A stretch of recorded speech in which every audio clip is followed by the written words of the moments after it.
कहूंगा बाबूलाल जी, आपको प्रमाण देना होगा, 3 दिन बचा है। या तो आपको दुमका की सड़कों में एकदम चमचमाती धूप में माफी मांगना होगा इरफान अंसारी से।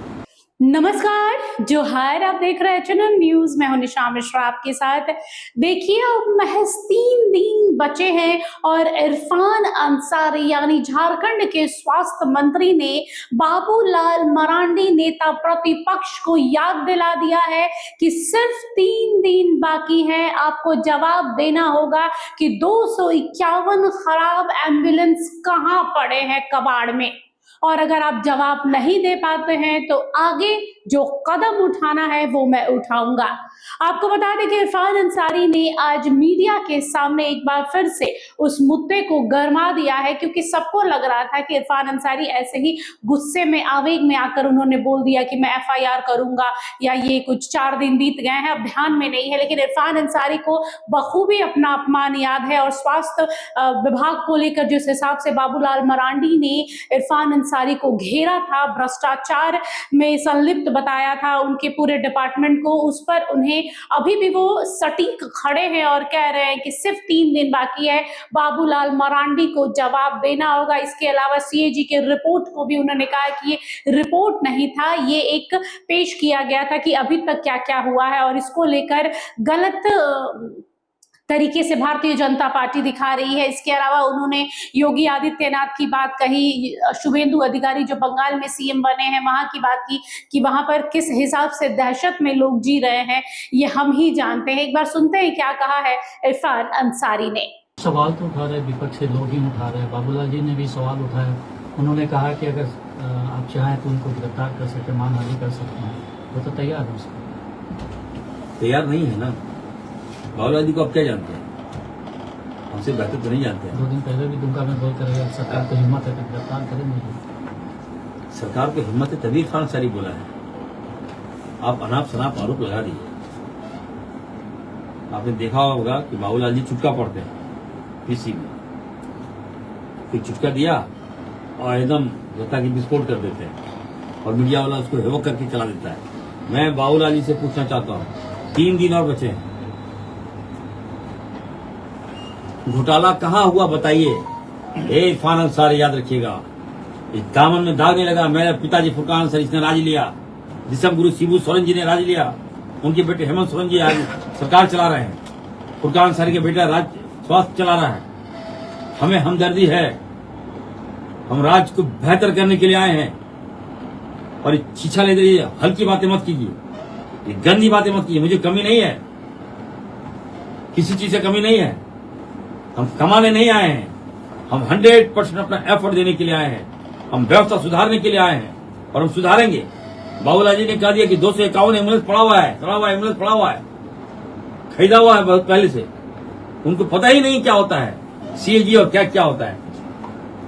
CAG ने जो रिपोर्ट दिया, कैग ने जो रिपोर्ट दिया, रिपोर्ट नहीं था, वो ऑब्जर्वेशन था। कोई आज से 2022 में जो एम्बुलेंस खरीदा गया, तो बल्क में आप एम्बुलेंस लीजिएगा, कुछ खराब है तो उसकी जांच हुआ, उसने देखा कि हाँ लाइन पर खड़ा है एम्बुलेंस, उसने रिपोर्ट दे दिया बल्क में, यहाँ पड़ी हुई थी एम्बुलेंस। तो पड़ी हुई थी, लेकिन जिस कंपनी को दिया गया है एम्बुलेंस वो ठीक करके दे दिया, चल रहा है, कहीं नहीं है। अब कहते 251 एम्बुलेंस NH में पड़ा हुआ है, फिर इरफान साहब जो है एम्बुलेंस खरीदने चाह रहे हैं। कहीं मतलब कोई तत्वहीन बात कर रहे हैं। एक पदाधिकारी कोई श्रीवास्तव है।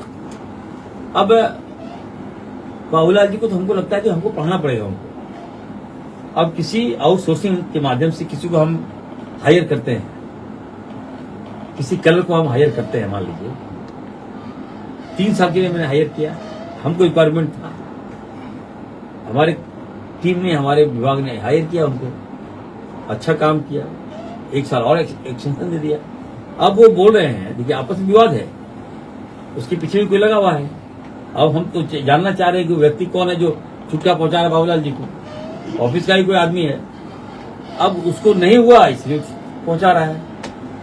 अब कहा कि नहीं, किसी मंत्री जी को पावर नहीं है कि उसको एक्सटेंशन दें, फाइनेंस मंत्री के पास जाना चाहिए, CM के पास जाना चाहिए। तो उनको इतना भी जानकारी होना चाहिए कि आउटसोर्सिंग बंदा है, कोई क्लर्क, कोई हमारे पास फाइल नहीं आता है। हमारे जो MD है वो अपने अच्छे से उसको एक्सटेंशन दे सकते हैं, और वही दिए हैं। ये भी उनको लगता है घोटाला हो गया। अब दवाई, अब हॉस्पिटल में दवाई पड़ा रहेगा। देखिए भाई, बीइंग डॉक्टर, आप लोग तो समझदार पत्रकार है, मैं आपको बताना चाहता हूँ, आप लोगों को भी क्वेश्चन राइज करना चाहिए।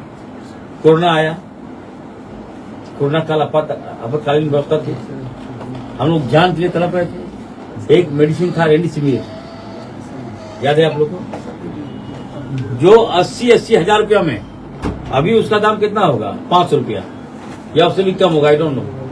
लेकिन उस समय कितना मिल रहा था, 80 हजार, 1 लाख रुपए देने को तैयार था, लेकिन नहीं मिल रहा था। उसी समय कुछ दवाई मालिक इमरजेंसी दवाई हमने खरीदा, मान लीजिए विभाग ने खरीदा, हम तो थे नहीं उस समय मंत्री, तो वो दवाई रेमडेसिविर का भी उपयोग है क्या, बताइए आप?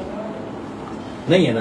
तो वो दवाई कहाँ खराब नहीं होगा, एक्सपायरी नहीं होगा, तो इसमें कहाँ घोटाला हुआ, बताइए ना।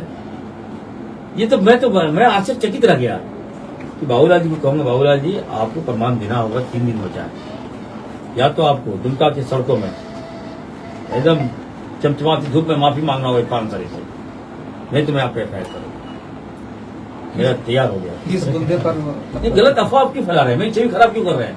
हम आपके चलते, आपने मुझे विधायक बनाया क्या? मेरे मान सम्मान पे आप ठेस पहुंचाइएगा? अब होते कौन है आप? हमको जनता वोट देती है, कितना मुश्किल से दिन रात काम करते हैं, आप तो एरिया तक नहीं जाते हैं। हम 24 घंटे एरिया में रहते हैं, हर घर जाते हैं, हर मुसीबत में साथ देते हैं। अब मेरे धमन में आप दाग लगा दीजिएगा, स्वास्थ्य व्यवस्था में दाग लगा दीजिएगा, ये तो कभी नहीं हुआ। गलत है तो आईना दिखाइए। अब खामियां बोलते हैं घोटाला घोटाला घोटाला, रे घोटाला का एक्सपर्ट यही लोग हैं। हम लोग तो जानते नहीं है घोटाला क्या होता है, और घोटाला करने के लिए राज नहीं लिया मेरे पिताजी लोगों ने, राज को संवारने के लिए राज लिया। आज अगर झारखंड में राज अलग नहीं होता तो बाबूलाल जी पैदा नहीं होते। बिहार में जाके नहीं होता है, वो विधानसभा के बाहर कटोरी लेके बैठे रहते हैं, वो और चलता नहीं इनका। आज आदरणीय दिसम गुरु शिबू सोरेन जी के नेतृत्व में जब राज्य अलग हो गया, उन्होंने राज दिलाया, तो इनको फायदा हो गया, बन गए पूर्व मुख्यमंत्री, उससे लाभ ले रहे हैं वो, और कुछ नहीं, कोई दम नहीं है इनमें। मतलब 3 दिन का आप अल्टीमेटम दे दिए। 3 दिन बचा है। अच्छा, क्या चीज का बचा हुआ है? नहीं, बताने क्लियर बोलने नहीं। बाबूलाल मरांडी जी को मैंने 1 हफ्ता का समय दिया था कि आप, एक दूरबीन की मैंने भेंट किया था, शायद आपको मालूम होगा जी, कि बाबूलाल जी दूरबीन से देखिए कि घोटाला कहाँ पे हुआ है, हमको आप बताइए तो घोटाला कहाँ हुआ है। घोटाला हुआ है तो हमको बताइए, हम मानेंगे अपनी बात को, और नहीं हुआ तो मैं छोड़ूंगा भी नहीं। तो सुना आप लोगों ने, ये है झारखंड के स्वास्थ्य मंत्री इरफान अंसारी, जो अपनी बातों पर एकदम सटीक बैठे हुए हैं, ना टस हो रहे हैं ना मस हो रहे हैं। उन्हें पता है कि 251 खराब एम्बुलेंस अब बाबूलाल मरांडी को दिखाना ही होगा। कैसे दिखाएंगे ये हम भी देखना चाह रहे हैं, और मीडिया के सामने उन्होंने कहा है कि चाहे सीएम हेमंत सोरेन हो या फिर इरफान अंसारी, इन्होंने अपने राज्य के लिए बहुत कुछ किया है और आगे भी करेंगे। हमें बताने की जरूरत नहीं कि हमें अपने राज्य के लिए क्या करना और क्या नहीं करना है। जिस भारतीय जनता पार्टी का जन्म आजादी के बाद हुआ है, वो तो कम से कम हमें ज्ञान ना दे। बहरहाल अब देखना दिलचस्प है कि 3 दिन के बाद बाबूलाल मरांडी उन 251 खराब कबाड़ एम्बुलेंस का लिस्ट जारी करते हैं, फोटो वीडियो जारी करते हैं, या फिर इरफान अंसारी से माफी मांगते हैं। फिलहाल के लिए बस इतना ही। देखते रहिए HNN न्यूज। नमस्कार, जोहार।